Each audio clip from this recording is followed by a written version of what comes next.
Hello, We're back again. he's Shabazz. He's Pete Marshall, and this is Cryptech UK. What are we talking about today, Pete Marshall? The Policing Act that's just passed through Parliament. Yeah, well, the second reading of it. Yeah, I mean, Yeah,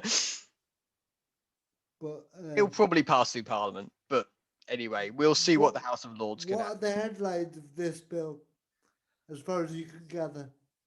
I mean, the headlines of this, roughly speaking, are kind of in two categories. The first one is around protest, policing protesters, and honestly, they're laying in a whole bunch of incredibly draconian rulings, which are very weird, and it's yeah. And the other thing is around um, protecting women, which in some ways is how Boris Johnson is selling the entire thing to kind of how Boris Johnson is selling the entire thing, and B, not actually something that's particularly good at. Again, again low a few feminist loads of feminist groups have said this isn't what we want. Honestly, the blunt answer to it would be basically most of the theory of its provisions are basically like come from America. And obviously, America is a country with famously low, crime rates and famously, empty prisons. So I can't imagine how it would fail. Um, and I just don't. I can't imagine the theory that would actually like argue for these particular provisions. So, just to begin, then essentially, could you give us a brief overview of why we should be concerned about this? I mean, The bill as mostly a in whole? this category is the protesting side, which there's actually serious changes to it. And in terms of that, there is a whole series of the police. The police have new powers to decide what the conditions are for protests. B, the police have there is a there's a provision in the act which allows the Home Office minister to decide what's causing serious unease. And again, that's the technical term. And so basically, the Home Office minister, if they decide that X protest has gone on too long, they can just say, I think this is causing too much unease. Therefore, the police have to crack down and basically force the protesters to leave. And then whatever they were doing turns into a criminal act. Um, and there's a kind of a third thing, which is there is a provision in this which talks about which presumes the protesters know what's going to be illegal, which honestly is kind of in which 2 points there. That is completely against precedent in terms of British law. B, in a protest, it's pretty ambiguous what's illegal necessarily or what's against the provisions and what's not. And there are various situations in which, let's say that you're blowing a vuvuzela, for example. Under current, they could are, under these rules, there is noise restrictions on the amount of noise that you can make. So, by this logic, you could actually get hauled off to jail for blowing a vuvuzela, and the assumption would be that you should know that you should not have done that, and yeah, But that that is kind of ridiculous because when you do research around this bill, you can find bits of information, but a lot of it it's always like any bill written in legalese and I mean, we are all of right. that. I mean, I think to be fair, that is mostly because it's only gone through its second reading, so it's very new.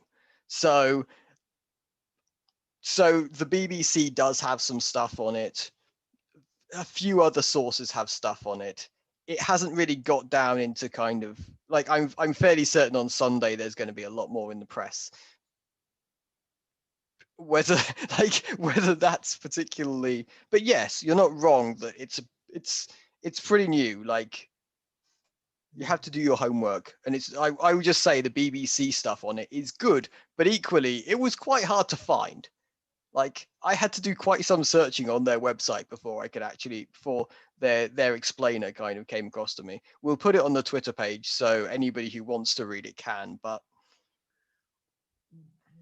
What do you think? Where do you think this bill has come from?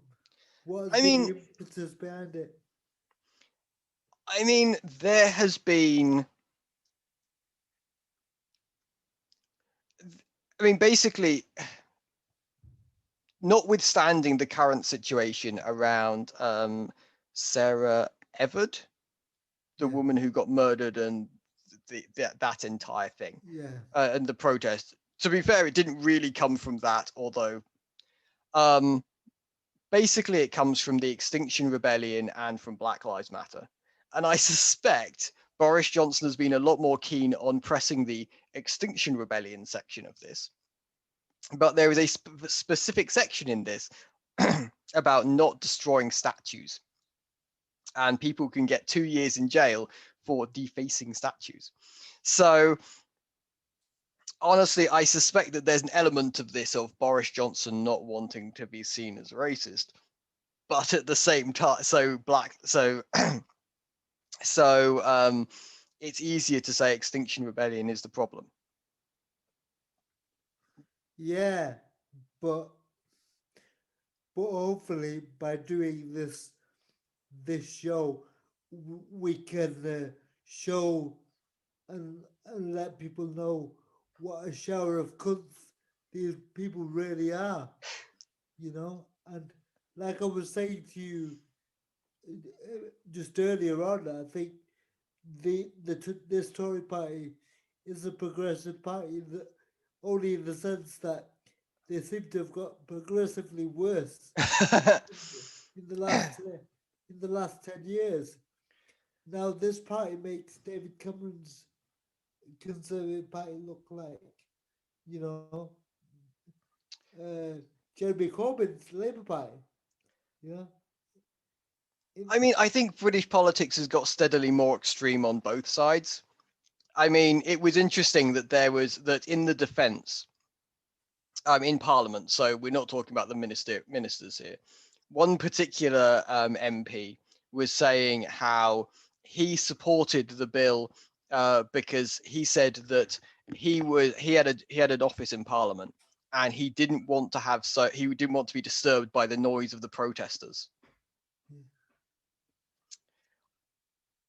And I yeah, mean, and I mean, from a purely selfish point of view, you can vaguely see his point.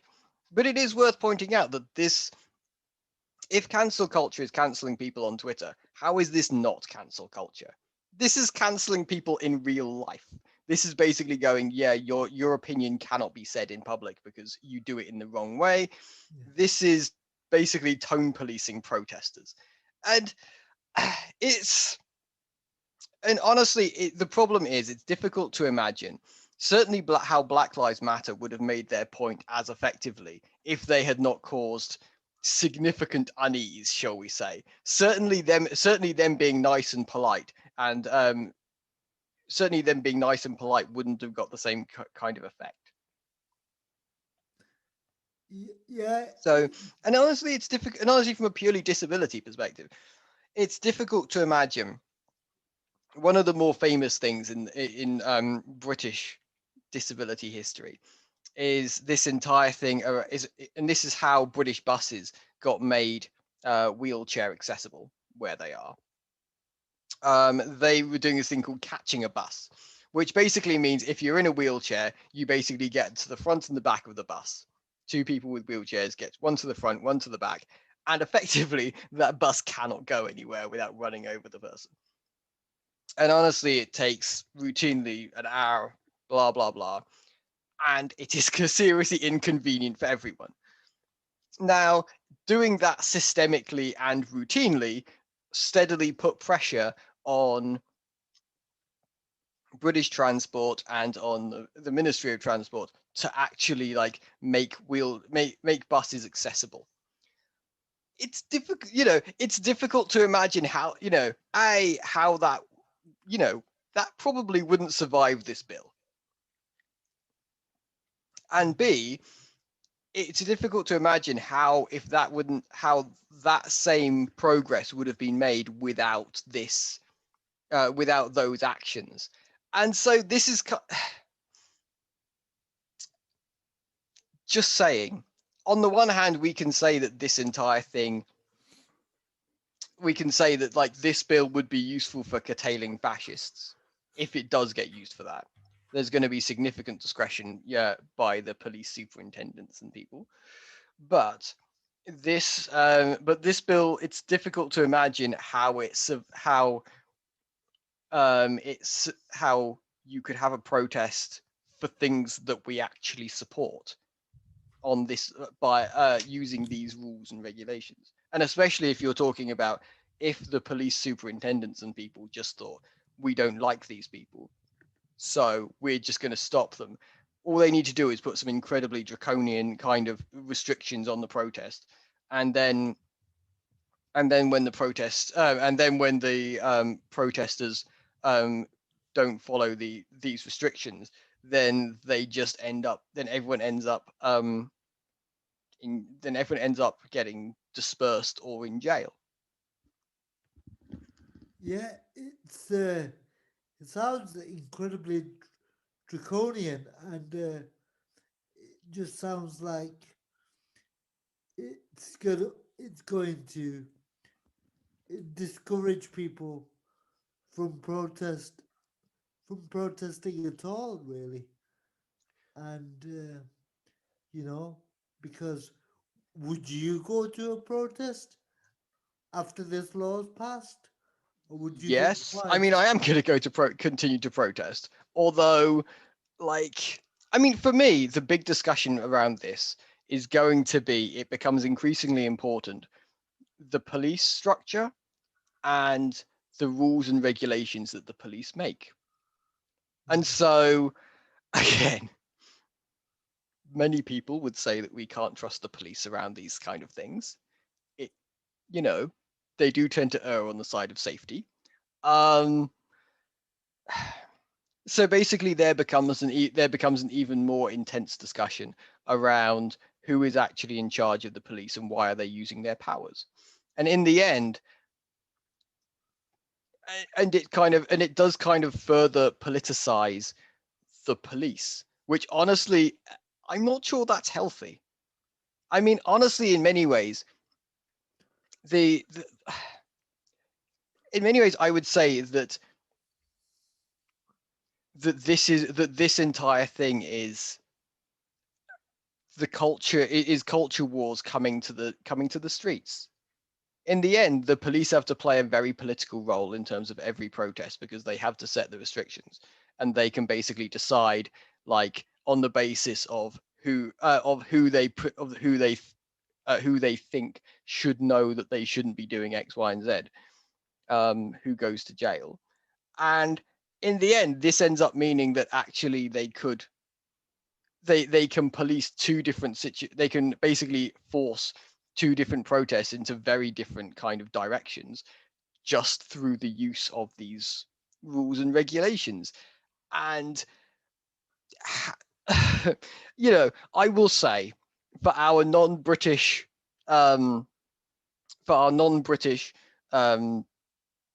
listeners, the British police don't have such a bad reputation as other groups. Well, outside of the Metropolitan Police, who, so I have been to several protests, and anti-fascist protests, where basically the reason why they didn't turn into like, and at least one of them, we were outnumbered 10-1 by fascists, and the reason we weren't torn to pieces was because there was 2 lines of police in front of us. So, I will just say that if the assumption people are making out there is the British police will definitely always side with the right wing or the far right, I'm not sure that's entirely true.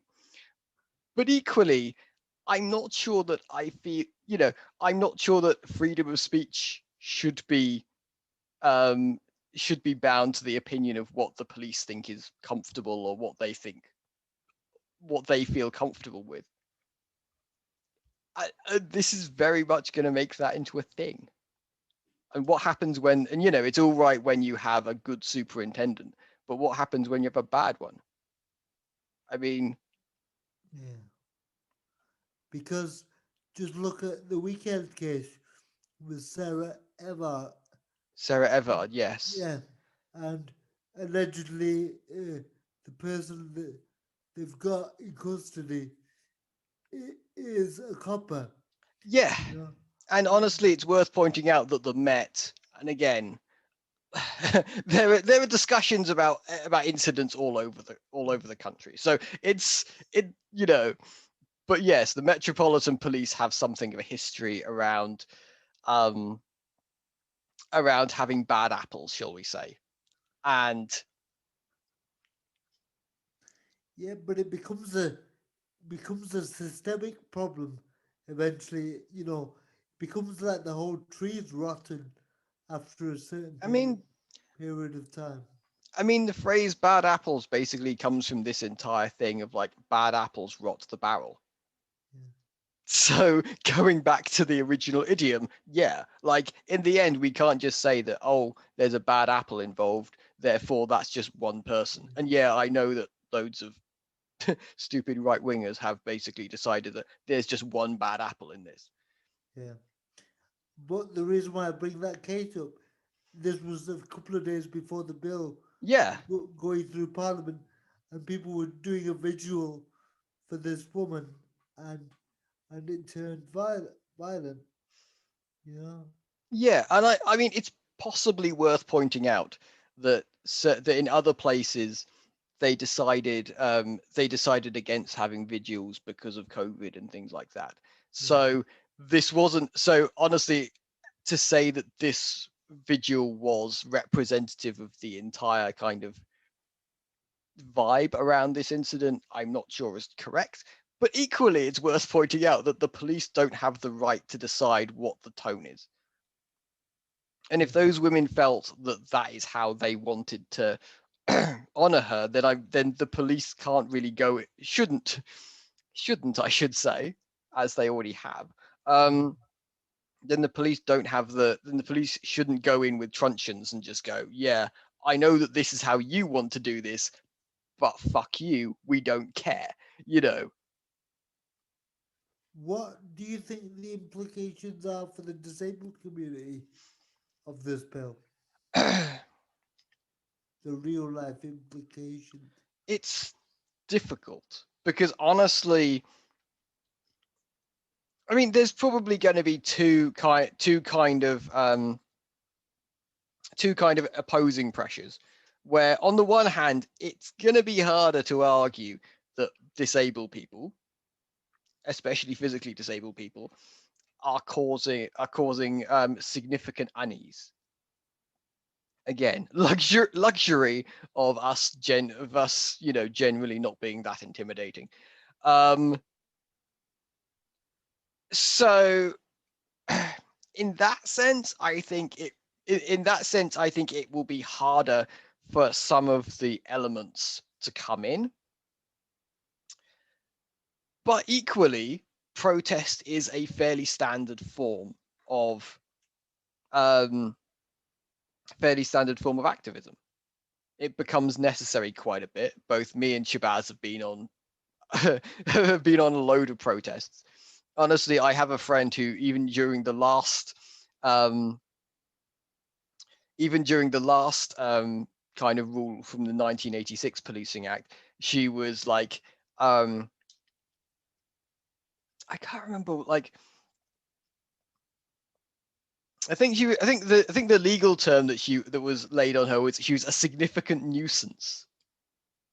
So she's already had to go to court and got fined for that. So in terms of so it's not even like it's not even like the disability community was fine and now it's like, But isn't that the whole point of protest? Is to cause a nuisance, yes, I disrupt the would not. say, yeah. I mean, it's difficult to imagine how you're going to do a protest and, spend your entire time being extremely civilized and being nice. And, you just genuinely end up not having an impact. Then you get ignored. And so, in terms of what the tactics will be around this law and within this law, it's kind of hard to imagine what they're going to be. And to generally disrupt the normal patterns of life I is mean, usually one the of the aim of the more protest. one of the more interesting kind of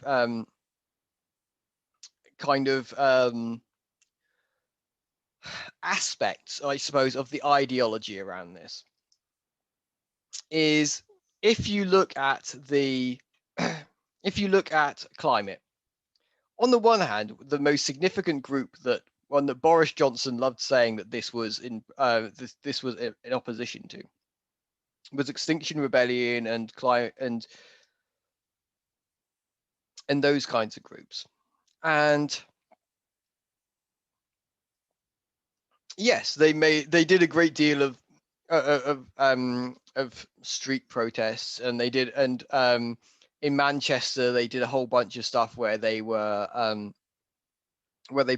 the metro line, which I'm fairly certain that would be illegal under this law. And honestly, all over the country they did loads of stuff around blocking bridges, around yada yada yada yada yada. And so Boris Johnson loved saying how this was causing significant unease and disruption and blah blah blah. But honestly, he also kind of agrees with their argument, and honestly, he's been one of the better leaders around the world for actually doing stuff that helps the climate. And again, in some ways, we're dealing with low bars here, and in some ways, we can argue that he's doing that in order to kind of get over the opprobrium of Brexit. Yeah, but I still think that's a very charitable thing to say about him because the climate thing is one, the climate campaign is one thing, but they using the climate campaign as a reason to pass this bill. But we also know, like we said before, that one of the other main reasons is the, the BLM, Black Yeah. Lives Matter protest, and that can't get forgotten in this, and the whole racism element of that, and like not wanting to be seen as being racist, but still carrying out racist policies is a key factor for me. I think is to highlight I mean, in this for us. context, I think race is mostly relevant in the sense that, if we're talking about significant unease, Black Lives Matter rallies are significantly more likely to be seen as causing significant unease than Extinction Rebellion, than disability stuff. And it's worth pointing out that, like, for example, most of the tactics fairly kind of overlapped. One of the tactics that didn't overlap was the destruction of statues, and especially the Colston statue. And honestly, honestly, there was a significant so yeah, there's this law that says that you can go to jail for 2 years for destroying a statue, which is especially around the Colston statue, I tend to find that very tin-eared, in the sense that that statue, there had been work happening around that for 3, 4, 5 years Yeah. in Bristol to take it down. And so the problem with that is they just didn't bother. They were just like, you know what are you gonna do? And even when they started like actually like and if that and so basically you get into a question there of public space or private space. And in the end, when the Bristolians were like, fuck it, let's just knock this statue down and make our own decision, which again, you could argue that was, I'm sure there were a few people who wanted that statue up, but it was generally a pretty popular thing. Um,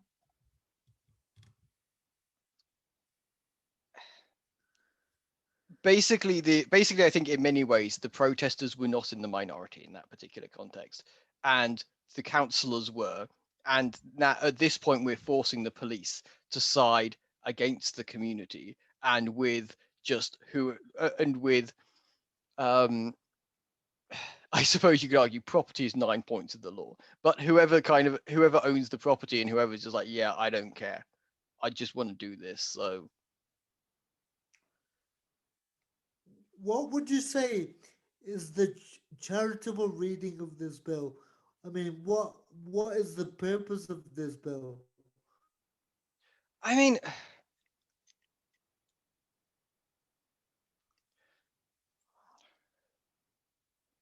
the big problem with this bill in many ways is it actually only rolls over a whole bunch of stuff that was already part of many COVID bills. Well, the COVID bills. And so in that sense, like things that used to be kind of basically due to kind of disease control and stuff like that, it was generally regarded as necessary. Some curtailments in freedom of speech, and some curtailments in freedom of assembly and that kind of thing, but it was temporary. Well, the problem with this is that there's no argument that it's temporary. And that's not great. Like, if and I think honestly, this goes along with this. It probably makes the slow radicalization, well, fairly quick radicalization of British politics. I'm not sure it helps that. And honestly, it puts the police in a very awkward situation. Um, Again, I'm not sure this is a charitable reading, honestly. I suppose the charitable reading would be that would be that Boris Johnson wants to live in a more orderly society. But then you get into a discussion of order over justice, and how does justice happen when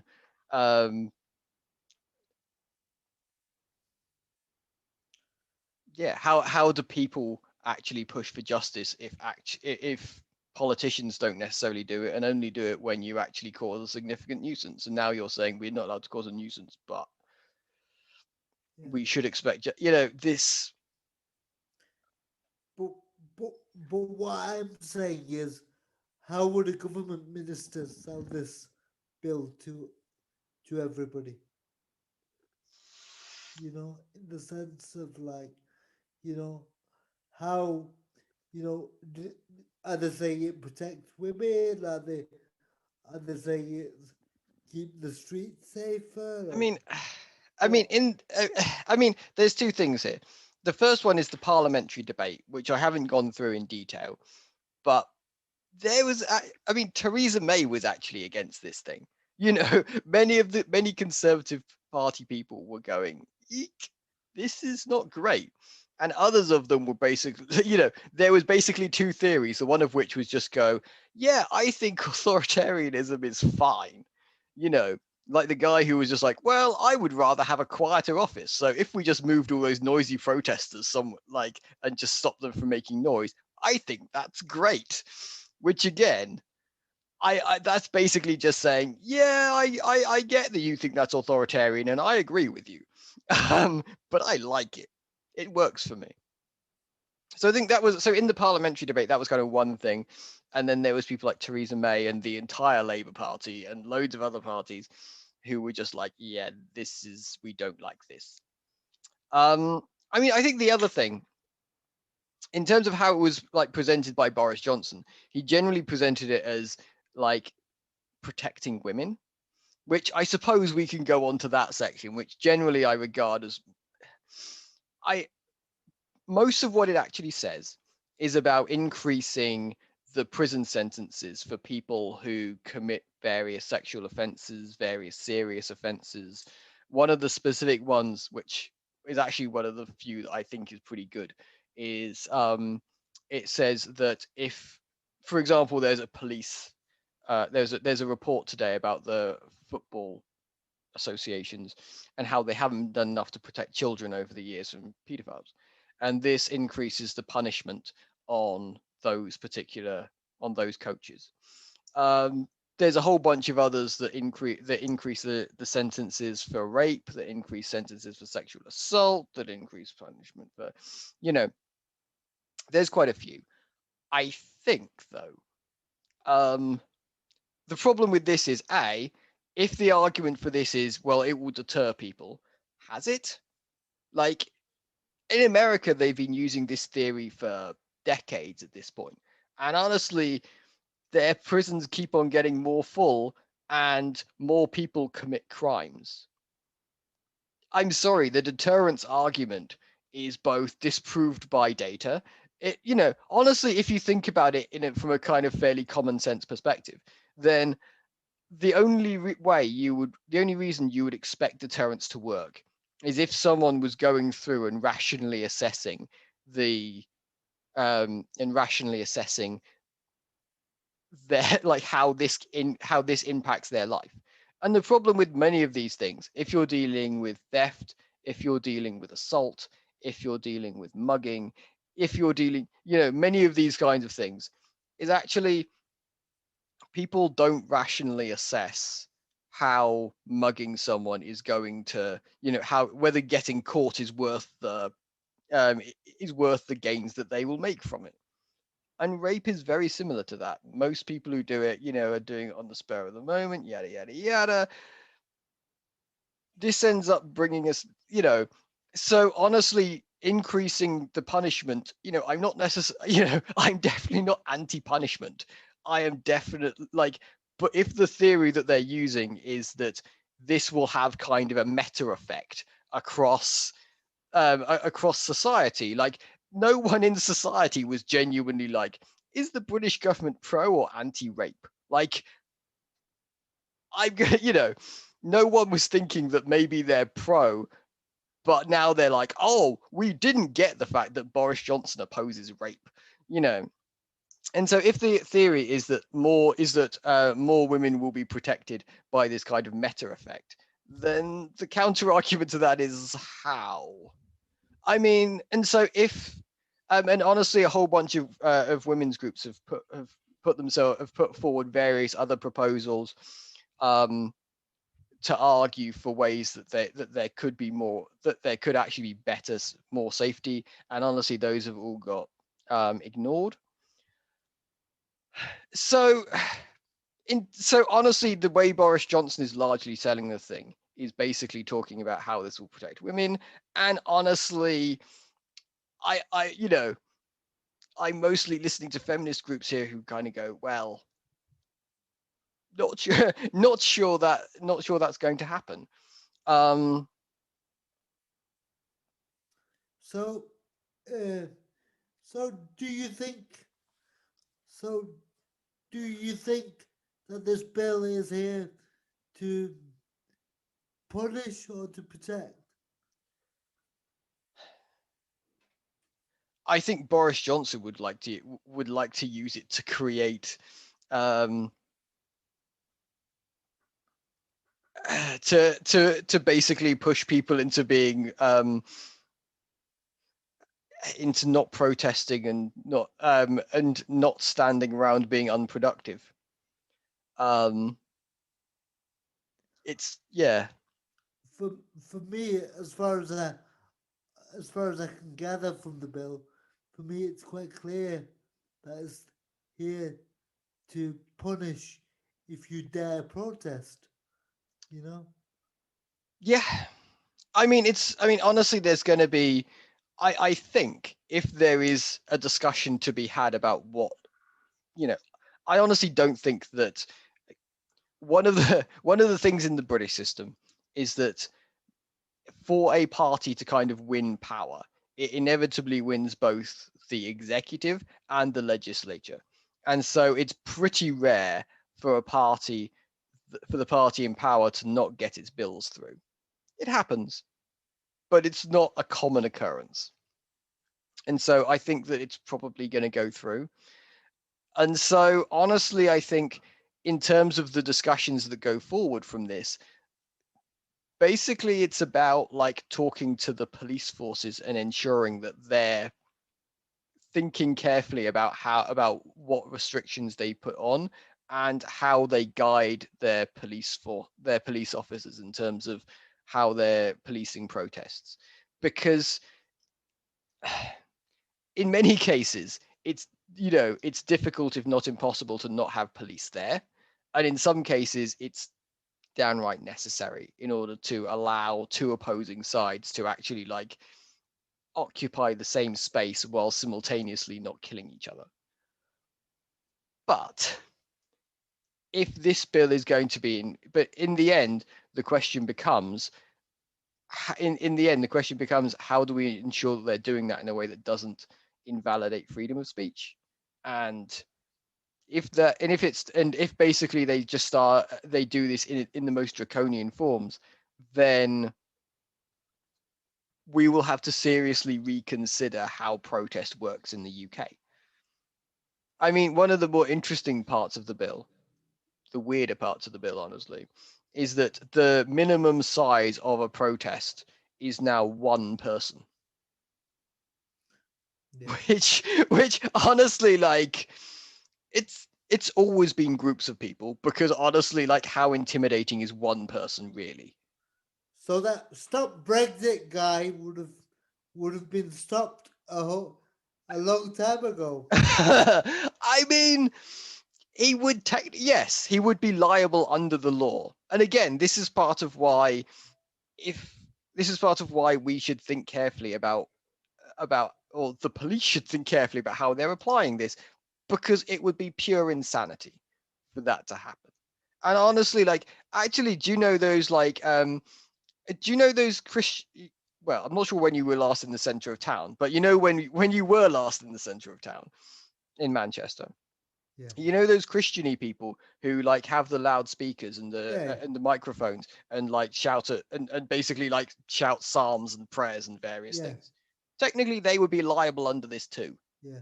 Like the fact, they are intimidating no one. They're vaguely annoying, but like basically like they are one person who is making large amounts of noise and carries signs. I mean, all you need to do to become liable under this law, the minimum possible bar, is literally um, carry a sign. And honestly, making noise, as far as that's concerned, is like a cherry on top. So So it's a free license to do whatever the hell you want if you're a policeman, really, you know. I mean, this is part of the thing that I think that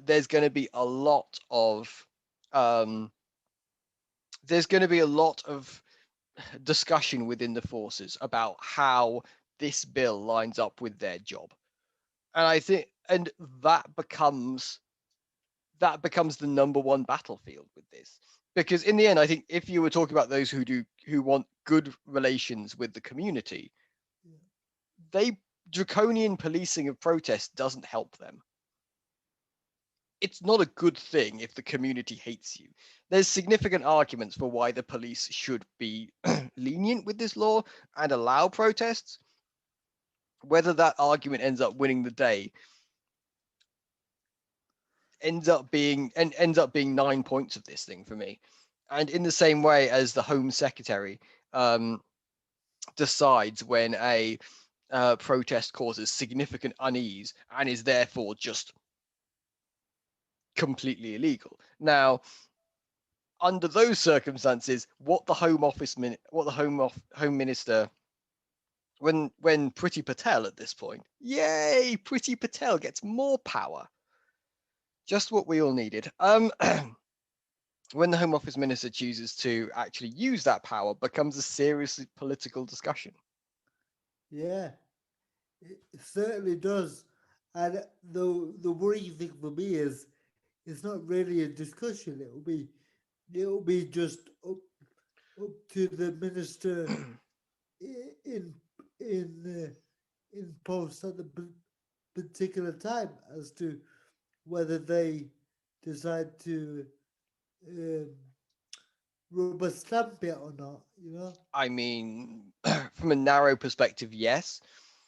I think if you can convince them that it's a bad thing for their future career, then then you can then they that would possibly make them think. But yes, theoretically, a Home Office minister can just go, I'll take whatever consequences come of this.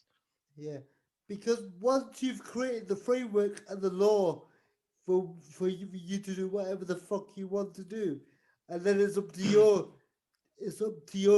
down to your discretion, like whether you want to enforce it and how far you want to enforce it.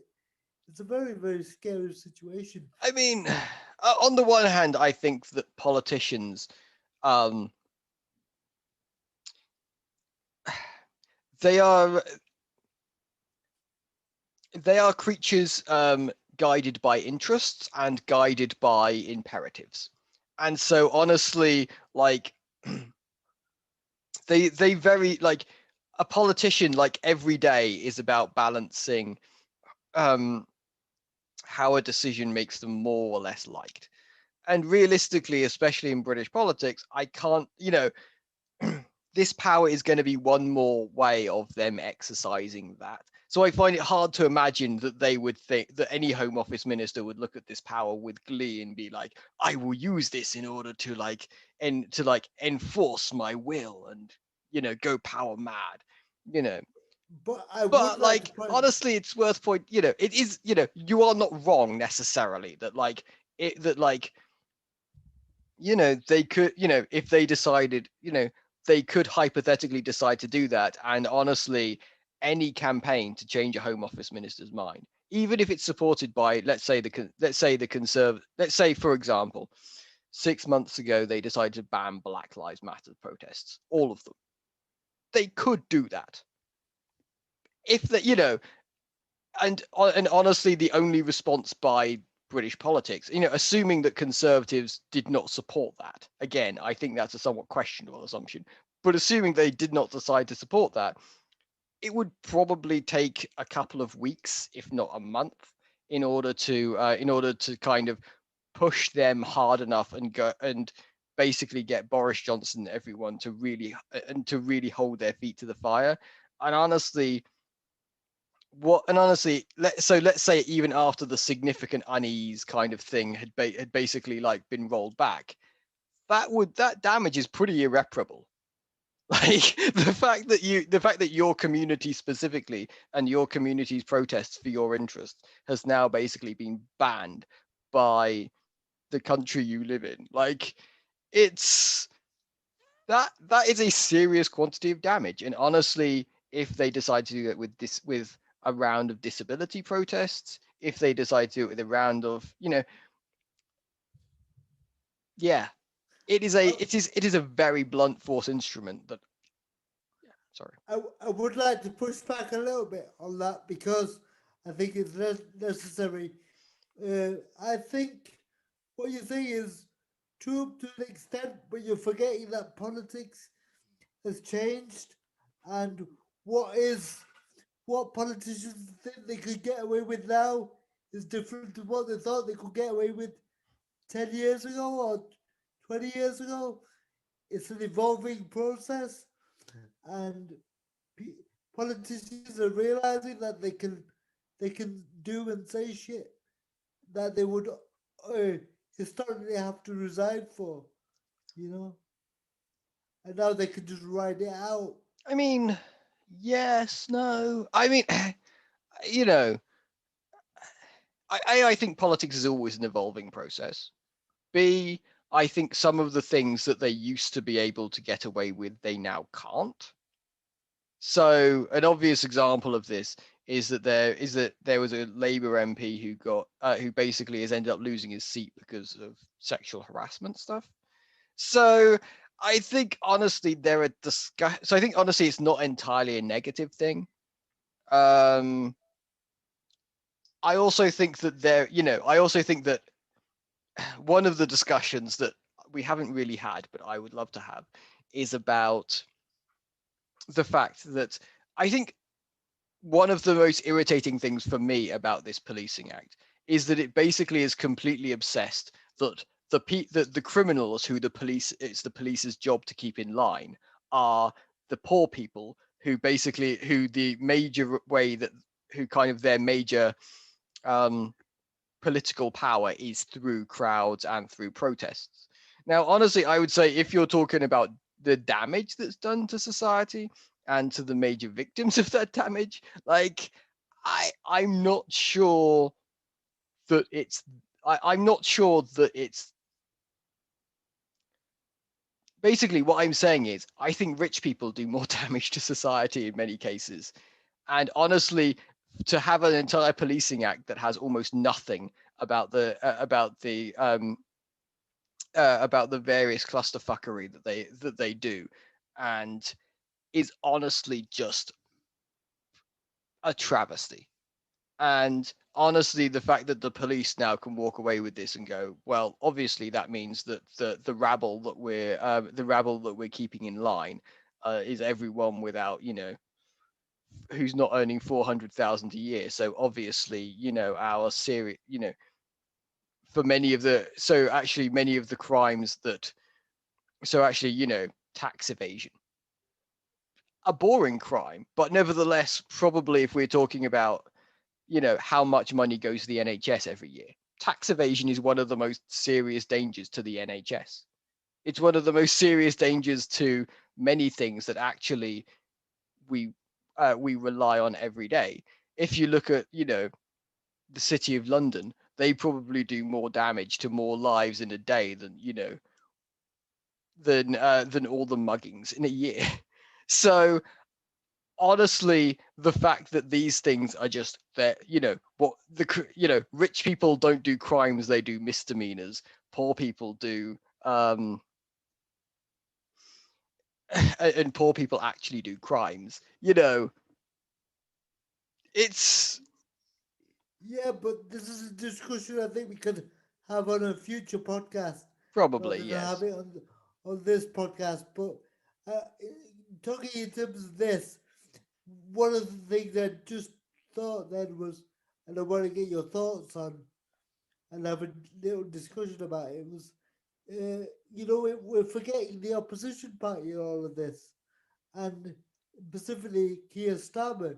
I mean, just to point out, Labour opposed it. Yeah, but after being really, really pushed into it, Yeah,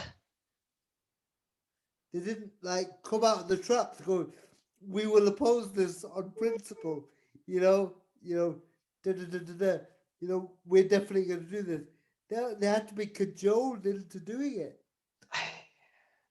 and it's yeah, there's always going to be two sides to that. There's always going to be, multiple politicians and various meetings that have to be had.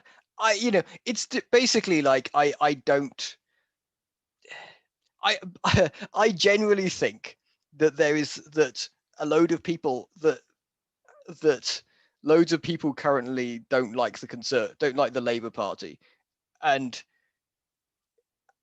in some ways I think that's unfair. Like, I'm not going to say that they're the most likable group of people. I do think that, like, uh, you know, hang on, there's a deeper discussion around all of hang this. on, But hang on, hang on. The reason why I'm bringing this up is relevant because the leader of the Labour Party used to be the head of the Crown Prosecution Service, and I mean, just to point out, the Crown Prosecution Service they'll have to prosecute any time that they see a crime, but actually in this bill, it will be the police that will be entirely the relevant factor. So in the end, the Crown Prosecution Service, basically it will be their job to, basically they have to compare what the evidence the police find and the evidence the police find and the law, and just go, do these two things match? And then they go to the law courts and prosecute them. To some degree, like, that's it. Like, there's no new powers for the Crown Prosecution Service. In many ways, I think Keir Starmer would probably say No, this is not his direct field. yeah. So honestly, No, like, it's the police that are almost entirely getting new powers no, for as many stuff. you forgive me, but you're dancing around it slightly. All I'm saying is, because he's worked in the law field and stuff like that, I thought you'd have a bit more of a stronger opinion on it. Maybe. That's all I'm saying. Maybe. That's all I'm saying. You know, I'll be real with you. I would hope that he would.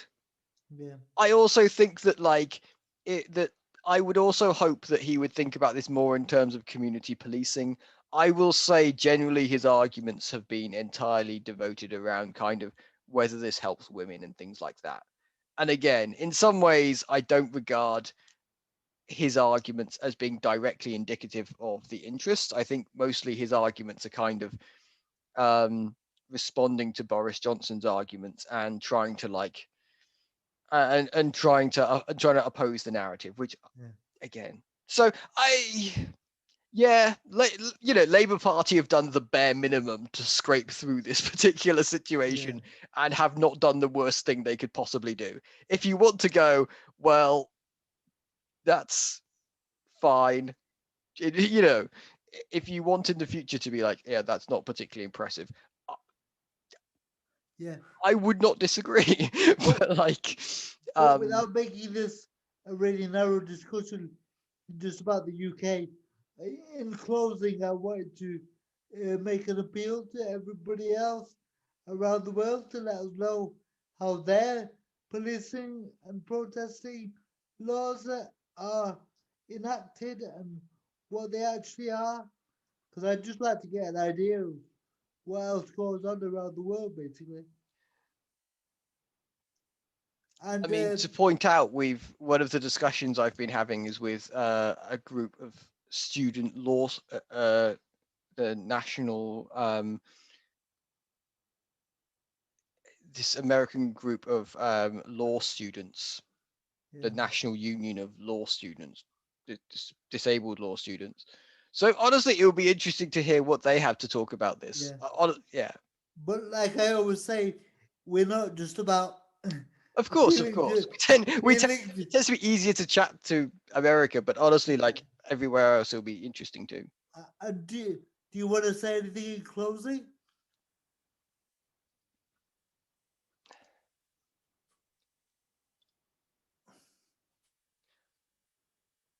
I would just say that if you're a community activist in the UK, then I think if you have any intention of doing protests in the future, then I would advise pushing your police force into having kind of a charter or something about how exactly they're going to be using this act. Because in the end, in some ways, this gives a very vague and broad powers that are potentially draconian, but equally, like, they could just decide to use none of them. And in the end, right now, the problem isn't so much that they have to use them, it's that they can use them. And honestly, if you're going to have a protest, if you can if you can push them hard and especially if you have a police and crime commissioner, hint, hint, nudge, nudge, these are elected officials that have direct powers over this. So in the end, it might be useful to actually get, especially if you have them, to push the police to actually be clear about how exactly they're policing and what exactly are going to be the kind of groups that they're going to be using these powers on and not using these powers on and blah blah blah. So I think that so honestly, in terms of safeguarding protest, there is local things that can be done. There are limits to those. Obviously, if the Home Office minister decides to like seriously fuck your protest up, then there's not very much that the police can, the police can't just ignore the Home Office minister. But I think so. I think that there's some stuff that is conceivable. Equally, though, that very much relies on the goodwill and the trustworthiness of the police. So, anyway. Anyway, thank you for listening, everyone. See Anyway, ya. see ya. Bye. Bye.